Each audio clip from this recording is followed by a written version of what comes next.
Qu'Allah vous bénisse, qu'il vous accorde sa paix et sa miséricorde.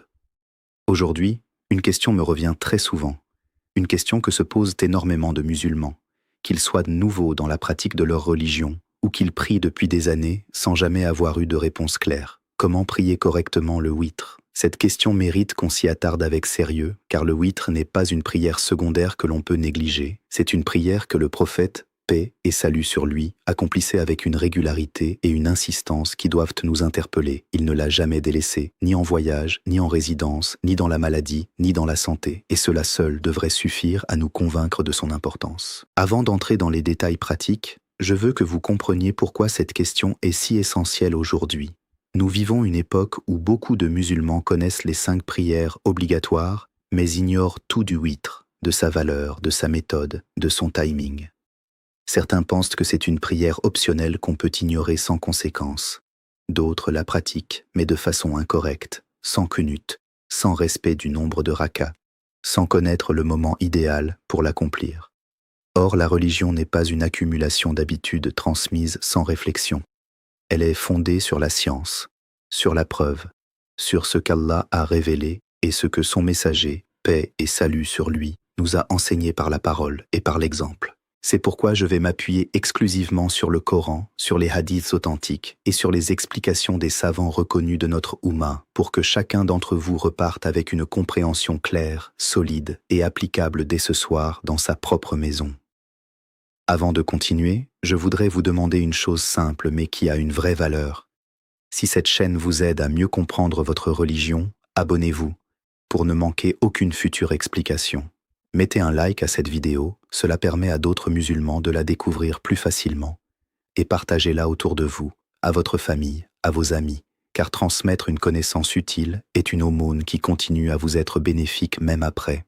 Le prophète, paix et salut sur lui, a dit que celui qui guide vers un bien a une récompense semblable à celui qui l'accomplit. Alors ce simple partage peut devenir, avec la permission d'Allah, une source de bénédiction pour vous.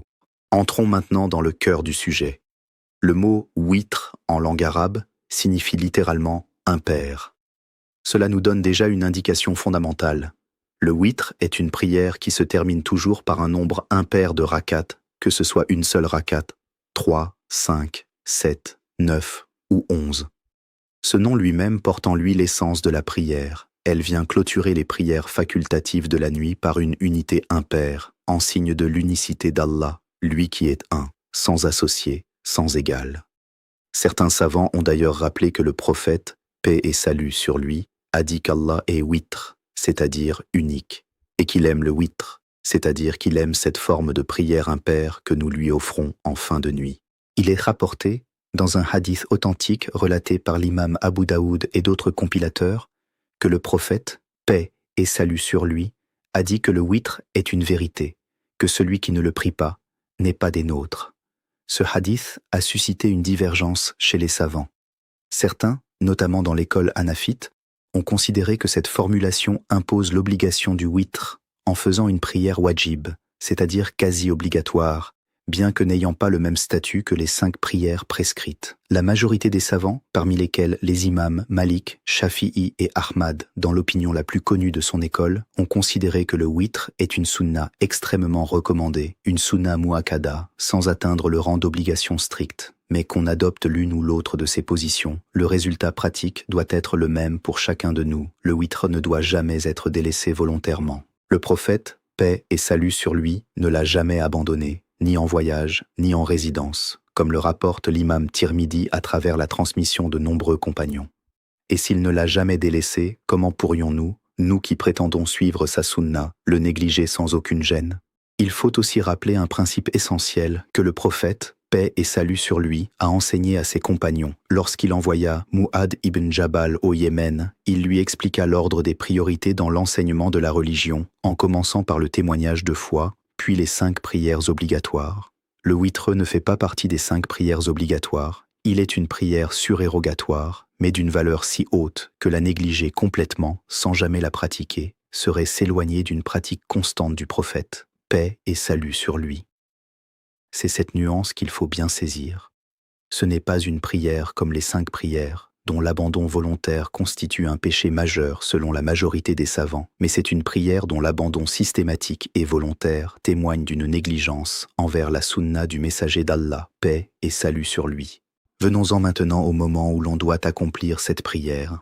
Le temps du witr commence après la prière de l'Isha, qu'elle soit accomplie seule ou regroupée avec la prière du Maghrib pour une raison légitime, et se termine à l'apparition de l'aube, c'est-à-dire avant l'entrée du temps de la prière du Fajr. Cela signifie concrètement que vous ne pouvez pas prier le witr avant l'Isha et que vous ne pouvez plus le prier une fois que l'aube s'est levée. Aïcha, qu'Allah soit satisfait d'elle, a rapporté que le prophète, paix et salut sur lui, priait le witr à différents moments de la nuit, parfois au début, parfois au milieu, parfois à la fin, selon les circonstances. Cette diversité dans sa pratique nous enseigne une flexibilité précieuse. Il n'y a pas un moment unique et rigide imposé à tous, mais une plage horaire large qui va du coucher du soleil de l'Isha jusqu'à l'aube. Cependant, le prophète, paix et salut sur lui, a donné une orientation précieuse à ceux qui ont l'habitude de se réveiller dans la dernière partie de la nuit. Il a dit, dans un hadith authentique rapporté par l'imam Muslim, que celui qui craint de ne pas se réveiller à la fin de la nuit doit prier son witr au début de la nuit, avant de dormir, et que celui qui a l'assurance de se réveiller à la fin de la nuit devrait prier son witr à ce moment-là, car la prière à la fin de la nuit est assistée par les anges et représente un moment plus noble. C'est donc une question de connaissance de soi-même. Si vous savez que vous êtes quelqu'un qui dort profondément et risque de manquer le réveil pour le tahajjud, priez votre witr juste après l'Isha, avant de vous coucher, afin de ne jamais le manquer. Mais si vous avez l'habitude, par la grâce d'Allah, de vous réveiller dans le dernier tiers de la nuit pour prier, alors gardez votre witr pour la fin, après votre prière de nuit, car c'est le moment le plus méritoire. Ce dernier tiers de la nuit a une valeur immense dans notre religion.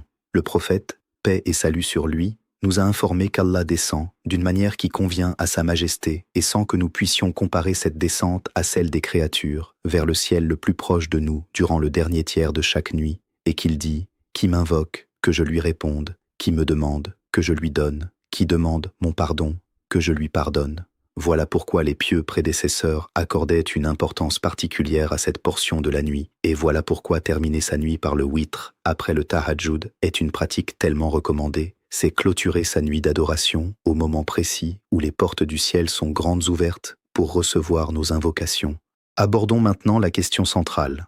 Combien de rakas doit comporter le witr et comment les prier concrètement? Il existe une flexibilité authentique rapportée dans la sunna avec plusieurs formes valides que je vais détailler une à une afin que chacun puisse choisir celle qui lui convient le mieux selon ses capacités et son temps disponible. La forme la plus simple consiste à prier une seule rakat de witr. Cette rakat unique peut être précédée d'autres unités de prière de nuit, comme 2, 4, 6 ou 8 rakats de tahajjud priées 2 par 2, puis on clôture le tout par cette unique rakat impaire. Certains compagnons ont rapporté que le prophète, paix et salut sur lui, se contentait parfois d'une seule rakat de witr après avoir prié plusieurs unités de 2 rakats.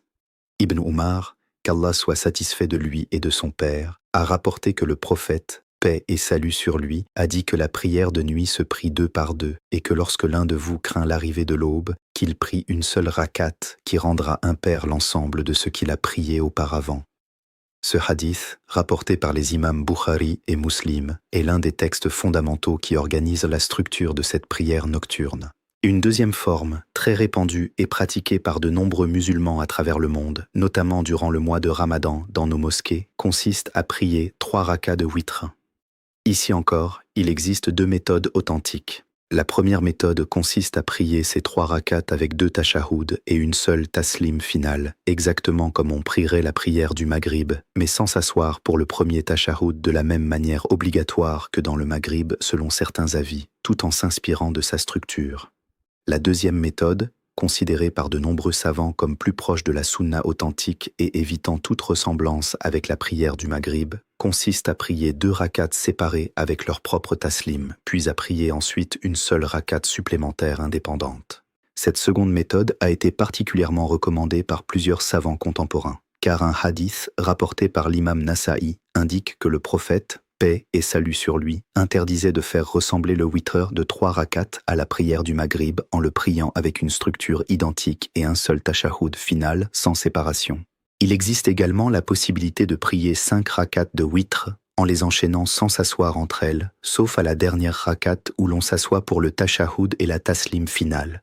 De même, on peut prier 7 rakats de cette manière, en ne s'asseyant qu'à la fin, ou en s'asseyant à la 6e rakat pour un tashahhud sans taslim, puis en se relevant pour terminer par la 7e rakat suivie du tashahhud final et de la taslim. On peut aussi prier 9 rakats selon une structure similaire, où l'on s'assoit au 8e rakat pour un tashahhud intermédiaire sans saluer, avant de conclure par la 9e rakat. Enfin, la forme la plus longue rapportée dans la sunna consiste à prier 11 rakats, en les priant 2 par 2 avec taslim après chaque paire, puis en terminant par une seule rakat impaire. Aïcha, qu'Allah soit satisfait d'elle, a décrit avec précision cette pratique du prophète, paix et salut sur lui, en disant qu'il ne dépassait jamais 11 rakats, que ce soit pendant le ramadan ou en dehors, comme le rapportent les imams Bukhari et Muslim dans leurs recueils authentiques. Toute cette diversité doit être perçue non pas comme une source de confusion, mais comme une miséricorde et une facilité qu'Allah a accordée à sa communauté. Selon votre temps disponible, votre état de fatigue, votre capacité de concentration, vous pouvez choisir la forme qui vous convient le mieux, tout en gardant à l'esprit que la régularité, même dans une forme courte, est préférable à l'irrégularité dans une forme longue. Le prophète, paix et salut sur lui, a dit que les actes les plus aimés par Allah sont les plus constants, même s'ils sont peu nombreux. Il vaut donc mieux prier une seule rakat de witr chaque nuit avec constance que de prier 11 rakats une seule fois par mois, puis abandonner totalement cette pratique le reste du temps. Continuons maintenant vers un élément que beaucoup de musulmans ignorent ou pratiquent de manière incorrecte, le kunut dans le witr. Le kunut est une invocation que l'on récite généralement dans la dernière rakat du witr, après le relevé du roukou, les mains levées en invocation, avant de descendre en soujoud. Cette pratique est authentiquement rapportée à travers le hadith de Al-Hassan ibn Ali, le petit-fils du prophète, paix et salut sur lui, qui a dit que le messager d'Allah lui a enseigné des paroles à dire dans le witr. Cette invocation, rapportée par les imams Abu Daoud, Tirmidhi, Nasa'i et Ibn Majah, se compose de plusieurs formulations que l'on peut résumer ainsi dans leur sens. On demande à Allah de nous guider parmi ceux qu'il a guidés, de nous préserver parmi ceux qu'il a préservés, de prendre soin de nous parmi ceux dont il prend soin, de bénir ce qu'il nous a donné, de nous protéger du mal qu'il a décrété, car c'est lui qui décrète, et rien ne peut être décrété contre lui, et que celui qu'il soutient ne peut être humilié, tandis que celui qu'il combat ne peut trouver de force. Béni et élevé soit-il. Il est important de préciser que la récitation du kunut dans le witr n'est pas obligatoire selon la majorité des savants. C'est une sunna recommandée que l'on peut accomplir régulièrement ou occasionnellement selon les écoles juridiques. L'école hanafite considère qu'il doit être récité à chaque witr, tandis que d'autres écoles considèrent qu'il est recommandé principalement dans la deuxième moitié du mois de Ramadan, tout en restant permis en dehors de cette période. Dans tous les cas, celui qui souhaite l'intégrer dans sa pratique quotidienne du witr peut le faire avec la certitude de suivre un enseignement authentique transmis directement par le prophète, paix et salut sur lui, à travers son petit-fils bien-aimé. Une question revient très fréquemment. À quel moment précis lever les mains pour ce kunut, avant ou après le roukou? Les deux pratiques sont authentiquement rapportées et acceptées par les savants, mais la position la plus répandue et considérée comme la plus proche de la majorité des rapports authentiques consiste à réciter le kunut après le relevé du roukou, dans la position debout, juste avant de descendre en prosternation pour terminer la rakat. Il ne faut surtout pas transformer cette question de détail en source de division entre musulmans.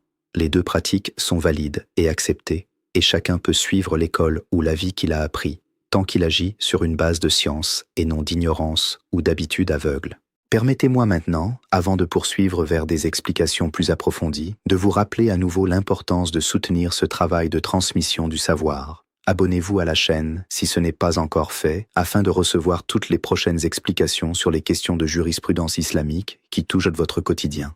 Mettez un like, car cela aide réellement la vidéo à atteindre davantage de musulmans en recherche de réponses claires et authentiques. Et partagez cette explication à ceux de votre entourage qui, peut-être, ne savent pas comment prier correctement leur witr, ou qui pensent, à tort, que cette prière est sans importance. Entrons maintenant plus profondément dans les aspects pratiques et les situations concrètes que vous pourriez rencontrer dans votre vie quotidienne concernant cette prière. La première situation que je veux aborder est celle d'une personne qui a déjà prié son witr après l'isha, avant de dormir, mais qui se réveille ensuite dans la nuit et souhaite prier le tahajjud. Que doit-elle faire? Doit-elle refaire son witr? La réponse authentique, tirée d'un hadith rapporté par l'imam Tirmidhi, nous informe qu'il n'y a pas de witr dans une même nuit. Cela signifie que si vous avez déjà prié votre witr après l'isha, vous pouvez ensuite vous réveiller et prier autant de rakats de tahajjud que vous le souhaitez, 2 par 2, sans avoir besoin de refaire un second witr à la fin. Vous pouvez simplement terminer votre dernière prière de nuit par une paire de rakats sans chercher à la rendre impaire une seconde fois, car votre witr de la nuit a déjà été accompli plus tôt. Cependant, certains savants ont proposé une solution alternative pour celui qui souhaite malgré tout terminer sa nuit sur une note impaire après avoir déjà prié son witr initial. Cette solution, rapportée dans certains textes des pieux prédécesseurs, consiste à ajouter une rakat supplémentaire après avoir prié ses rakats de tahajjud, ce qui rend l'ensemble de la nuit pair à nouveau, en quelque sorte annulant symboliquement le witr précédent pour le reporter à la fin. Cette pratique, bien que minoritaire, est acceptée par une partie des savants comme une solution de facilité pour celui qui aime terminer sa nuit d'adoration sur une unité impaire. Mais la position la plus solide et la plus largement enseignée reste celle du hadith clair. Il n'y a pas 2 witres en une même nuit et il n'est donc pas nécessaire de compliquer cette question pour la grande majorité des croyants. Une deuxième situation fréquente concerne celui qui oublie de prier son witr ou qui s'endort avant de l'accomplir, sans intention de délaissement. Que doit-il faire au réveil? Le prophète, paix et salut sur lui, a enseigné que celui qui dort et manque sa prière de nuit, ou qui l'oublie, doit la prier dès qu'il s'en souvient, même après le lever du soleil. Ce principe général, valable pour toutes les prières manquées par oubli ou par sommeil, s'applique également au witr. Si vous vous réveillez après l'entrée du temps du fajr et que vous réalisez que vous n'avez pas prié votre witr de la veille, vous pouvez le prier en journée, mais dans ce cas, vous le priez avec un nombre pair de rakats plutôt qu'impair, selon l'avis de plusieurs savants, transformant ainsi votre rattrapage en une prière de compensation qui ne cherche plus à respecter la structure impaire propre à la nuit, bien que d'autres savants permettent également de la prier avec le même nombre impair habituel. Cette flexibilité montre encore une fois la miséricorde de notre religion envers les oublis humains, tant que l'intention du cœur reste attachée à l'accomplissement de cette adoration. Une troisième situation que je veux évoquer concerne les femmes pendant leur menstru ou leur lochi après l'accouchement. Durant cette période, la prière du witr, comme toutes les autres prières, ne leur est pas demandée et n'a pas besoin d'être rattrapée après la fin de cette période, contrairement au jeûne du Ramadan qui doit être compensé. C'est une facilité immense qu'Allah a accordée aux femmes et il ne faut jamais transformer cette facilité en source de culpabilité ou de gêne. La religion d'Allah est une religion de facilité, comme il l'a dit lui-même dans son livre, lorsqu'il nous informe qu'il veut pour nous la facilité et ne veut pas pour nous la difficulté. Je veux maintenant aborder un point extrêmement important concernant la sincérité et la présence du cœur dans cette prière. Beaucoup de musulmans accomplissent le witr de manière mécanique, en récitant rapidement les sourates sans aucune réflexion, sans aucune émotion, sans aucune conscience de ce qu'ils sont en train de faire, se tenir devant le Créateur des cieux et de la terre, celui qui détient tout pouvoir sur leur vie, leur mort, leur subsistance, leur destinée. Le prophète, paix et salut sur lui, récitait dans la première rakat de son witr la sourate Al-A'la, dans la deuxième la sourate Al-Kafirun et dans la troisième la sourate Al-Ikhlas, accompagnée parfois des 2 sourates de protection, Al-Falaq et An-Nas. Ce choix de sourate n'est pas anodin. La sourate Al-A'la nous rappelle la grandeur d'Allah et sa perfection dans la création. La sourate Al-Kafirun affirme la clarté et la fermeté de notre foi face à toute forme de mélange avec la mécréance. Et la sourate Al-Ikhlas résume à elle seule l'unicité absolue d'Allah, cette unicité même qui donne son sens au mot witr. Prier ces sourates en comprenant leur message transforme cette prière d'un simple mouvement répétitif en un véritable moment de proximité avec Allah. Je voudrais aussi insister sur la valeur du Qunut, en particulier lorsqu'on le récite avec une présence du cœur véritable. Lorsque vous levez vos mains dans la dernière rakat du witr, souvenez-vous que c'est peut-être le moment le plus intime de votre journée entière avec Allah, surtout si vous priez à la fin de la nuit, alors que le monde entier dort autour de vous et que vous êtes seul ou presque seul face à votre Seigneur. C'est le moment de déposer vos soucis, vos angoisses, vos espoirs, vos regrets, vos demandes de pardon. Ce n'est pas seulement une formule à réciter par cœur sans y penser, mais une conversation authentique avec celui qui connaît chaque battement de votre cœur, chaque pensée qui vous traverse l'esprit, chaque larme que vous versez en secret. Permettez-moi maintenant d'aborder une question technique supplémentaire qui revient souvent. Peut-on prier le witr en groupe, à la mosquée, comme on le voit durant le Ramadan, après les prières de Tarawih? La réponse est affirmative, et cette pratique est authentiquement rapportée. Le witr collectif, en particulier durant le mois de Ramadan, est une pratique établie par les compagnons eux-mêmes, notamment sous le califat de Umar ibn al-Khattab, qui Allah soit satisfait de lui, a rassemblé les musulmans derrière un seul imam pour les prières de nuit du Ramadan, witr compris. En dehors du Ramadan, il est également permis de prier le witr en groupe occasionnellement, bien que la pratique individuelle, seule chez soi, dans le calme et l'intimité de sa maison, reste également extrêmement valorisée et recommandée par de nombreux hadiths qui encouragent à multiplier les prières surérogatoires dans nos foyers plutôt qu'à la mosquée, contrairement aux prières obligatoires. Il y a également une question qui touche de nombreux musulmans vivant dans des pays où les nuits sont extrêmement courtes en été ou extrêmement longues en hiver, notamment dans les régions nordiques. Dans ces contextes particuliers, les savants contemporains ont apporté des clarifications importantes sur la manière de calculer les horaires de prière lorsque l'alternance jour et nuit ne suit pas le schéma habituel des régions équatoriales ou tempérées. Pour la question spécifique du witr, le principe reste le même. Tant que le temps de l'Isha est entré et que le temps du Fajr n'est pas encore arrivé, la fenêtre pour prier le witr reste ouverte, même si cette fenêtre est très courte dans certaines régions durant certaines périodes de l'année. Il convient dans ces cas de se référer au calendrier de prière élaboré par des comités scientifiques et religieux reconnus qui adaptent les horaires selon des méthodes validées par les savants contemporains. Je veux maintenant vous parler d'un aspect que beaucoup négligent, la préparation du cœur avant d'entamer cette prière. Le witr n'est pas une prière que l'on accomplit à la va-vite, entre deux activités, l'esprit encore rempli des préoccupations de la journée. Le prophète, paix et salut sur lui, nous a enseigné l'importance de la présence du cœur, du khushu, dans toute prière, et particulièrement dans ces moments privilégiés de la nuit. Avant de commencer votre witr, prenez un instant pour vous rappeler devant qui vous vous tenez. Rappelez-vous que cette nuit pourrait être votre dernière, que ce witr pourrait être le dernier acte d'adoration de votre vie. Cette conscience de la finitude, loin d'être une pensée morbide, est en réalité un moteur puissant de sincérité et de concentration, comme l'enseignait le compagnon Abdullah ibn Omar, qui Allah soit satisfait de lui et de son père, en disant à ses disciples de prier comme si c'était leur dernière prière. Poursuivons maintenant avec des exemples concrets tirés de la vie quotidienne, pour que chacun d'entre vous puisse appliquer immédiatement ces enseignements. Imaginons un frère qui travaille toute la journée, qui rentre fatigué le soir, prie l'Isha à la mosquée ou chez lui, puis ressent une grande fatigue et craint de ne pas se réveiller avant l'aube. Pour ce frère, la solution la plus sage, conformément à l'enseignement prophétique que nous avons cité plus haut, est de prier immédiatement son witr après l'Isha, avant de dormir, même sous une forme courte d'une seule rakat, afin de s'assurer de ne jamais manquer cette prière tant aimée par le prophète, paix et salut sur lui. Imaginons maintenant une sœur qui a l'habitude, par la grâce d'Allah, de se réveiller naturellement 1 heure avant le Fajr, que ce soit pour préparer sa famille ou simplement parce que son corps est habitué à ce rythme. Pour elle, la meilleure pratique est de garder son witr pour ce moment béni du dernier tiers de la nuit, en y ajoutant peut-être quelques rakats de tahajjud avant de le clôturer, afin de profiter pleinement de ce moment où les invocations sont exaucées avec une proximité particulière du Seigneur des mondes. Imaginons également un étudiant qui n'a jamais entendu parler du qunut et qui découvre aujourd'hui cette pratique pour la première fois.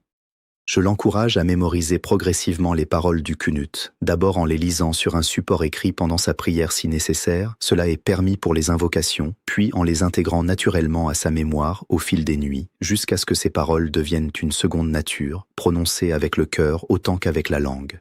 Je veux également évoquer la question de celui qui prie le witr en étant imam pour d'autres personnes, par exemple pour sa famille à la maison. Il est tout à fait valide et même recommandé d'enseigner cette prière à ses enfants, de les faire participer, de leur montrer comment se tenir, comment réciter le qunut, afin qu'ils grandissent avec cette pratique ancrée dans leur cœur dès leur plus jeune âge. Combien de compagnons ont appris leur religion en observant simplement leurs parents prier la nuit, sans même qu'un mot ne soit prononcé, simplement par l'exemple silencieux d'une adoration sincère et régulière. J'aimerais maintenant clarifier une confusion très répandue entre le witr et le tahajjud. Beaucoup de musulmans pensent que ce sont deux prières totalement séparées et indépendantes, alors qu'en réalité, le tahajjud désigne l'ensemble des prières surérogatoires accomplies pendant la nuit après un sommeil, tandis que le witr en est la clôture, la conclusion, l'unité impaire qui vient sceller cette adoration nocturne. On peut prier uniquement le witr sans avoir prié de tahajjud auparavant, et cela reste parfaitement valide et suffisant. Mais on ne peut pas dire que l'on a prié le tahajjud sans avoir, à un moment ou un autre de cette nuit, terminé par le witr, sauf dans le cas où l'on a déjà prié son witr plus tôt dans la soirée, comme nous l'avons expliqué précédemment. Permettez-moi maintenant de vous parler brièvement de la valeur immense de la prière de nuit dans son ensemble, dont le witr constitue la pierre angulaire. Allah, dans son livre, décrit les serviteurs pieux comme ceux qui dorment peu la nuit, qui demandent pardon avant l'aube, qui se relèvent de leur lit pour invoquer leur Seigneur avec crainte et espoir. Cette description coranique, que l'on retrouve à plusieurs endroits du livre d'Allah, notamment dans la sourate Ad-Dariyat et la sourate As-Sajda, dépeint un tableau saisissant de ces âmes qui préfèrent l'intimité silencieuse de la nuit avec leur Créateur plutôt que le confort d'un sommeil ininterrompu. Le witr, en tant que conclusion de cette adoration nocturne, participe pleinement à cette description élogieuse que fait Allah de ses serviteurs les plus proches de lui. Je veux aussi mentionner l'importance de la persévérance dans cette pratique, même lorsque les débuts sont difficiles. Il est tout à fait normal, au début, de ressentir de la fatigue, de la difficulté à se concentrer, voire de manquer certaines nuits sans le vouloir. Le prophète, paix et salut sur lui, nous a enseigné que les œuvres les plus aimées d'Allah sont celles qui sont constantes, même minimes, plutôt que celles qui sont abondantes mais irrégulières. Ne vous découragez donc jamais si vous manquez une nuit ou deux. Reprenez simplement la nuit suivante, avec détermination, en vous rappelant la promesse immense qu'Allah a faite à ceux qui persévèrent dans leur adoration nocturne, malgré la difficulté que cela représente pour l'âme et pour le corps. Nous arrivons maintenant à la conclusion de cette explication, et je veux résumer avec vous les points essentiels que nous avons abordés aujourd'hui, afin que chacun reparte avec une compréhension claire et applicable dès ce soir. Nous avons appris que le witr est une prière d'une importance immense dans la sunna du prophète, paix et salut sur lui, qu'il n'a jamais délaissé, que ce soit en voyage ou en résidence. Nous avons appris que son temps s'étend entre l'isha et l'aube, avec une préférence pour la fin de la nuit pour celui qui a l'assurance de se réveiller à ce moment béni.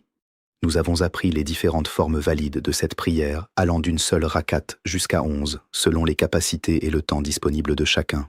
Nous avons appris l'existence du kunut, cette invocation précieuse enseignée par le prophète, paix et salut sur lui, à son petit-fils, et la manière authentique de l'intégrer dans notre pratique. Nous avons également abordé des situations concrètes de la vie quotidienne, comme l'oubli, le sommeil, les menstrues des femmes, et la question de savoir s'il faut refaire son witr après un tahajjud tardif. Le message essentiel que je veux que vous reteniez de cette explication est le suivant. Ne négligez jamais cette prière que le prophète, paix et salut sur lui, chérissait tant.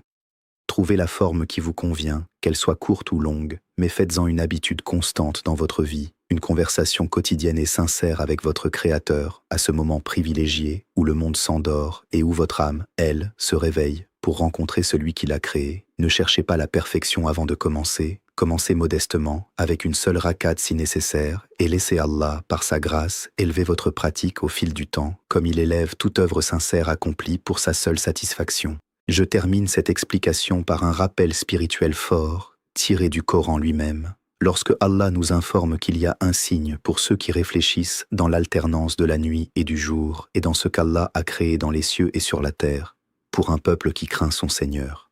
Que cette nuit, comme chaque nuit qui suivra, devienne pour vous une occasion de vous rapprocher davantage d'Allah, de déposer vos fardeaux devant lui, de lui demander pardon pour vos péchés, de lui demander la guidance sur le droit chemin et de clôturer votre journée sur cette note impaire qui rappelle, par sa simple structure grammaticale, l'unicité absolue et parfaite de notre Seigneur, celui qui n'a ni associé, ni égal, ni semblable. Je vous invite une dernière fois, avant de nous quitter, à vous abonner à cette chaîne si vous souhaitez continuer à apprendre les fondements authentiques de notre belle religion. Mettez un like à cette vidéo pour soutenir ce travail de transmission du savoir islamique. Partagez-la à toute personne qui pourrait en bénéficier, car chaque partage peut devenir une source de bonnes actions continues pour vous, même après votre mort, si Allah le veut. Et si cette explication a touché votre cœur, si elle vous a rappelé la grandeur d'Allah et l'importance de cette prière tant aimée par son messager, paix et salut sur lui, écrivez dans les commentaires « Allahu Akbar » en signe de reconnaissance de cette grandeur infinie de notre Seigneur. Qu'Allah nous facilite l'accomplissement de nos prières, qu'il accepte de nous notre witr et nos invocations, qu'il nous fasse compter parmi ceux qui se relèvent la nuit avec sincérité et humilité et qu'il nous unisse tous au paradis Firdaus, en compagnie du prophète Mohammed, paix et salut sur lui. Qu'Allah vous bénisse, et à très bientôt pour une nouvelle explication.